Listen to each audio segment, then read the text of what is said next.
Eu simplesmente dizia, né? Descasque mais, desembale menos. Essa era uma frase, né? Aí eu completava, quanto maior a vida do alimento, menor a sua. Hoje, a gente sabe que o polissorbato 80 é um tipo de aditivo antifúngico que comprovadamente rompe as junções entre as células no epitélio intestinal. E essas junções, fazendo uma analogia, é como se nós tivéssemos um mundo com perigo e não perigo, que ao ter perigo, nós precisamos ter um muro na casa. E não tem problema ter bandido na rua se o muro estiver íntegro. O que é o polissorbato 80? Ele é um aditivo que quebra o muro. Então, havendo o perigo na rua, se tem o muro quebrado... Ocasião faz o ladrão. Você fica vulnerável a uma condição de perigo que é chamada de endotoxemia metabólica. O que é isso? É uma toxina que deveria passar pelo tubo digestivo e ser evacuada, embora junto com o cocô, mas como ela vê uma situação de vulnerabilidade, de permeabilidade intestinal alterada, esse composto tóxico permeia e o nosso organismo tem que metabolizar essas substâncias tóxicas, porque alguém quebrou o muro. E o quebrador de muro são os aditivos alimentares. E aí 2 ganharam mais notoriedade, que é o polissorbato 80, e a carboximetilcelulose, que é o que é utilizado para homogeneizar alimentos. Então a homogenização, tipo, de um leite, porque teoricamente, um leite que virou pó e depois ele vai ser reconstituído, ele tem que homogeneizar a fração proteica com a fração lipídica, com o cálcio, com os nutrientes que tem ali. Só que essa homogeneização, ela não é perfeita. E aí ela precisa ter agentes de homogeneização. Esses também rompem as tight junctions, que são essas junções fortes. E um outro, que é o corante alimentício, que dá a cor branca aos alimentos. Então aquele biscoitinho, que é o dióxido de titânio, e que é o do biscoitinho famoso, branquelinho no meio, ele tem dióxido de titânio, que é o composto utilizado, por exemplo, num protetor solar, para garantir que o filtro que está naquele produto tenha permeabilidade. Então, é o dióxido de titânio que promove a permeabilidade no epitélio para o filtro entrar. Isso é perfeito para o filtro solar. Comido faz a mesma coisa, só que o nosso intestino. Isso, aí ele faz essa permeabilidade aumentada nas tripas.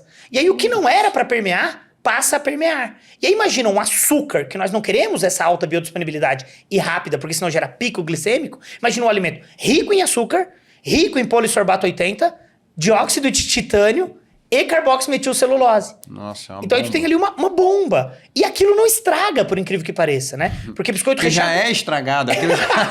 Ele já nasceu estragado. ele não estraga. Gente, eu digo é que no terrível máximo ele fica mole, né? E ele é delicioso, né? Sim, por quê? Porque tem estratégias para torná-lo mais palatável. E aí uma história longa, porque as nossas papilas gustativas, elas são estimuladas por moléculas.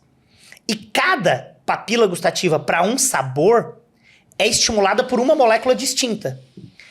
O amargo é o quinino, o doce é a glicose ou a frutose, o ácido são os compostos ácidos, o umami é uma molécula de característica umami. E quando eles pensam num alimento para promover mais vontade de comer, eles adicionam todas as moléculas que ativam todas as papilas gustativas e ainda adicionam uma outra molécula que aumenta o tempo de ativação da papila gustativa, que é o glutamato. Então o glutamato aumenta o tempo de despolarização da célula do botão gustativo e isso gera um punch de percepção de sabor. E aí a pessoa fica viciada naquela percepção e aí para ela o que é bom é o que promove essa percepção. E o que não promove essa percepção deixa de ser algo que dá vontade de comer. Então tu acaba estimulando um consumo de ultraprocessados de uma forma muito exacerbada. E o que é pior de tudo é que o ultraprocessado, os salgadinhos, esses biscoitos recheados, o próprio refrigerante, ele na sociedade, principalmente no colégio, ele é parâmetro de status social. Como se a criança que tem condições de comprar isso tem um nível social melhor do que a outra que tem que comer o alimento produzido pela merenda escolar, que obrigatoriamente tem que ter agricultura familiar, que tem que ter um alimento in natura, que tem um nutricionista que preparou aquele cardápio. E aí isso vira motivo de chacota, de bullying. Ah, o fulano não tem dinheiro para comprar, ele tem que comer a merenda da escola. Ah, ele traz de casa. E aí as crianças que levam de casa ou que comem aquele alimento que é fantástico, sofrem bullying porque comer o ultraprocessado virou status social, por causa de uma cultura americanizada. Não, e entra no YouTube, todos os videozinhos, as crianças comendo aquilo ali, aí você vai proibir, as pessoas te olham como se fosse realmente um complô, todo mundo te olha como se você fosse um tirano. Nossa, você não vai deixar a criança comer o negócio? Não, não vou, tô tentando cuidar. Até hoje, mesmo com todo... Bom, você é um cara que está sempre formando médicos e tem 8 mil alunos e espalha esse conhecimento. A sociedade está tão polarizada que, por um lado, a informação nunca foi de graça, essa informação está chegando a todo mundo, milhares de lares e tal, ao mesmo tempo que você chega no supermercado, 90% das coisas que tem no supermercado são desse estilo, né?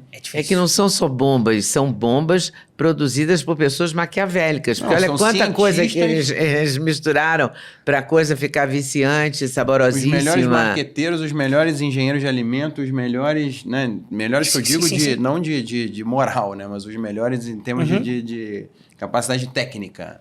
E é barato também, né? Porque eles conseguem fazer isso e fica barato, porque daí ganha no volume, né? Sim. Se a gente for pensar na estratégia de marketing de um atacarejo ou de uma loja de varejo, de supermercado, de fluxo de venda muito grande, no olhar da altura de uma criança é onde estão os alimentos de consumo imediato. Uhum.